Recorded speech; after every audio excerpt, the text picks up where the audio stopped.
Estamos de volta para este segundo e último bloco do programa Em Pauta, que está tratando esta semana sobre um tema delicado, o suicídio. E aqui ao meu lado, o doutor médico psiquiatra Ricardo Nogueira, psiquiatra do Hospital Mãe de Deus em Porto Alegre. Falávamos, doutor Ricardo, no último bloco sobre o trabalho que a mídia, enfim, começou a desenvolver com debates, em colocar este assunto em discussão juntamente com a sociedade.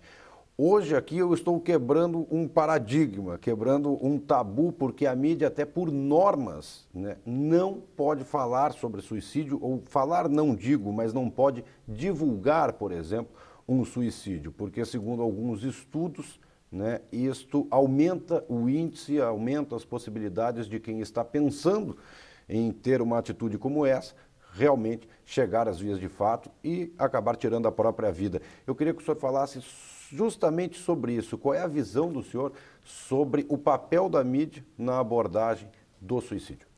Nós temos um outro livro que a gente editou nesse projeto da prevenção ao suicídio da Secretaria Estadual de Saúde, no período de 2008 a 2010, que trata um capítulo inteiro sobre o papel da mídia. Então, a mídia tem que ter um papel educativo, elucidativo, informativo e terapêutico, né? Não um papel sensacionalista. Porque tinha uma época que só se divulgava o suicídio de gente famosa. Aí divulgava artistas, escritores, gente famosa, como se pessoas comuns não se suicidassem, né? Então isso não é real. A partir de 1940, aqui no Rio Grande do Sul, houve um decreto do governador do estado que proibia a divulgação. E, segundo consta, esse decreto ainda está em vigor. Mas, diante do fato real e consolidado do número de suicídios no estado, a mídia chegou a um ponto que resolveu romper o seu silêncio. Então, os grandes jornais, as grandes emissoras se deram conta que tinham que divulgar, porque era um trabalho de saúde coletiva, né? Porque antigamente se achava que o suicídio é um problema de cada um. Esse é um problema teu, um problema pessoal. Afeta só a própria família. Exatamente. Realmente afeta a família. Em média, não existe um suicídio único numa família. Em média, são 3 por cada família, né? Então, a gente tem famílias, né, em cada município que tem uma tendência ao suicídio. E não só o suicídio, como a depressão, o alcoolismo, que são doenças genéticas, né? São doenças familiares. Então, essa clareza que nós temos que ter. Então, assim como nós fizemos a prevenção do câncer, a prevenção da AIDS, hoje é imperioso a prevenção do suicídio. E por que é um problema de saúde coletiva? Pelo número. Só para você ter uma ideia, quando nós tivemos a gripe aviária aqui no Rio Grande do Sul, nós tivemos 284 óbitos, um único ano. Foi uma epidemia que teve início, meio e fim. A questão do suicídio não é uma epidemia. Às vezes as pessoas dizem que é uma epidemia. Epidemia é uma coisa que tem início, meio e fim. Não. Há mais de uma década que tem mais de 1000 suicídios por ano. Entendeu? Então nós temos que ter um trabalho, como a gente falou no início, permanente para diminuir o suicídio. Nós não vamos acabar com o suicídio, mas nós vamos diminuir. Então existe um trabalho em 10 países do mundo, que é o chamado suprimir. É um trabalho, um instrumento validado pelo Brasil, pela Unicamp, da Organização Mundial de Saúde, oriundo de uma pesquisa feita pelo Instituto Karolinska, de Estocolmo, na Suécia. Antigamente, há 40, 50 anos atrás, a Suécia era o país que tinha maior número de suicídios. Hoje é menos 39%. Então, se usou essa metodologia já foi usada em 10 países. Estados Unidos, Malta, Israel, Suécia, Alemanha, Austrália e outros. Todos com sucesso. E quando nós aplicamos aqui no Rio Grande do Sul, também foi com sucesso. Então é como tratar infarto agudo do miocárdio. O tratamento é igual em qualquer lugar do mundo. Deixa eu aproveitar esse tempo para até falar do livro do senhor aqui, junto com a Kênia Rosário, o livro Prevenção do Suicídio e Implantação de uma Rede Intersetorial, né?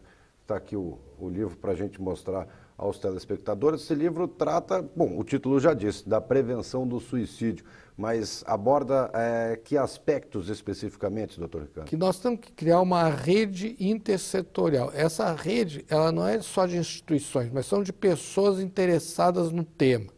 Então, essa rede estão as secretarias estaduais de saúde, as secretarias municipais de saúde, o Centro de Valorização da Vida, a Polícia Militar, a Polícia Civil. Nós estamos querendo incorporar também a área da educação, da assistência social, porque o suicídio é um problema que não é só da saúde, é um problema que atinge a todos sem exceção, né? Então, se nós for parar para olhar e ver, a gente vai ver que próximo de nós tem alguém que sofre problemas de depressão, de alcoolismo, e o que chama atenção... E que pode levar ao suicídio. Que leva ao suicídio. É que na última década, o alcoolismo no Brasil, que era 9% da população em geral, passou para 18%. Ou seja, ele dobrou.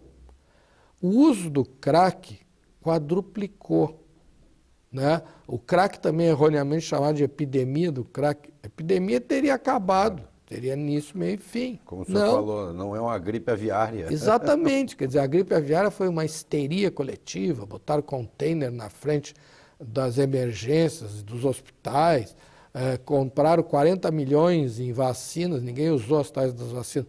Não existe vacina contra o suicídio. O suicídio que existe é sensibilização para o problema, capacitação das equipes e treinamento. Então, a pessoa tem que saber que esse problema existe, como resolver, né? Porque o grande problema é assim, os colegas dizem assim, mas Ricardo, se o cara chegar para mim e dizer que está com um problema, eu perguntar se ele quer se matar, ele disser sim, o que que eu faço? Então, o que que a gente faz nesses treinamentos e capacitações? Primeiro é diagnosticar o problema. Segundo, como tratar o problema. E como resolver o problema e onde. Então, o suicídio tem prevenção e tem tratamento. Qual é o tratamento e a prevenção do suicídio? É o tratamento da depressão, do alcoolismo, da drogadição, dos distúrbios de personalidade, da ansiedade. Dependendo dos casos, às vezes uma conversa resolve. Sim, e é fácil, Bruno, de tu detectar um amigo teu, colega teu, que trabalha contigo, que ele está tendo algum problema, ele está se separando da mulher. Por exemplo, o suicídio, a maior causa são as desavenças afetivas. Mas, além disso, o suicídio é a síndrome dos Ds, do desamor, desamparo, desemprego, desespero, depressão, né? Então, todas essas coisas nos levam a isso, né? Então, uma pessoa que está se sentindo sozinha, que está abandonada, rejeitada. Então a gente vê isso, a gente sabe isso, o fulano está passando por um problema difícil, perdeu a mulher, perdeu o emprego. Imagina como é que o cara está. Está desesperado. É o que a gente chama de a maré de azar, vem tudo junto. Vem tudo junto, exatamente. Mas o que a gente tem que apontar sempre? Que amanhã é outro dia. E ainda há o costume, muito, e pelo que se percebe, da população, às vezes, numa pessoa que demonstra um caso de, pelo menos, o início de uma depressão, né, o início de algum outro problema psicológico ou psiquiátrico, né, a gente ainda tem o costume de falar, ela está triste. Né? E quando, na verdade, essa tristeza não acaba nunca. Não, a tristeza é uma coisa normal, mas a depressão, para se ter depressão, tem que ter 3 questões. Perda, que é morte, que é inexorável, não tem o que fazer. Abandono, que pode reverter, e rejeição. Se tiver esses 3 itens, caracteriza como depressão, né? Então a gente tem que ver isso. Ontem, por exemplo, eu tratei de uma paciente que era o dia do aniversário dela e 1 ano da morte do irmão dela que se matou no dia do aniversário dela. Imagina como é que ela estava. Nunca mais comemora o aniversário. Né? Sim, a classificação de risco é tentativa de suicídio anterior, familiar direto, pai, mãe, filho, irmão, avô, tio, que tenha cometido suicídio. Então, se nós temos esses dados, nós podemos trabalhar. E outra coisa importante também são os grupos de sobreviventes. Os grupos de sobreviventes são grupos que tratam com os familiares de pacientes suicidas, com os pacientes que tentaram, os colegas de aula, colegas de trabalho. Por quê? Se tu não tratar essa questão, outro membro de um desses grupos, um ano depois, comete o suicídio também. E a pessoa que tentou o suicídio, na maioria das vezes, ela não morre na primeira tentativa, em média na quinta. Então, o que ocorre? A primeira tentativa ocorre hoje, a segunda daqui a 30 dias, a terceira daqui a 180 dias. O que nós temos que fazer? Procrastinar e prevenir a próxima tentativa. Agora, o grande problema é que as pessoas não querem tratar disso. Então, nós temos uma dificuldade muito grande de tratar com os familiares, porque eles negam o problema de uma forma maciça, uma negação maciça. Só que ocorre que negando é que nem comprimir uma mola. Quanto mais tu comprime a mola, quando ela soltar, ela vai vir com muito mais força. Então, a questão não é comprimir, é descomprimir, é resolver o problema, é detectar o problema, diagnosticar e tratar. Certo. Doutor, infelizmente nosso tempo encerrou. Vou pedir para o senhor fazer suas considerações finais sobre esse combate ao suicídio, sobre o tratamento ao suicídio. Pedir para o senhor 30 segundos, 1 minuto, né, para o senhor fazer as suas considerações finais, algum recado que o senhor queira passar. O tempo é seu. Não deixe nunca ninguém só. Não deixe ninguém só. Nós temos uma campanha que nós fizemos junto à Secretaria Municipal de Porto Alegre, no final de um ano, quer dizer exatamente isso. Não deixe ninguém só. E se você não tem com quem ficar, venha ficar conosco. Venha para as nossas emergências, que nós estamos sempre lá, trabalhamos 24 horas, 365 dias por ano. E venha compartilhar o seu sofrimento, a sua dor.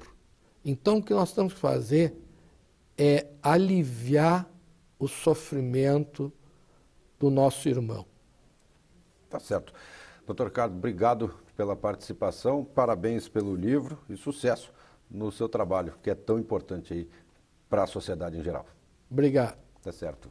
Este é o doutor Ricardo Nogueira, médico psiquiatra do Hospital Mãe de Deus em Porto Alegre, falando sobre a prevenção ao suicídio. O programa em pauta dessa semana fica por aqui. A você que nos acompanhou, obrigado pela audiência e até a semana que vem.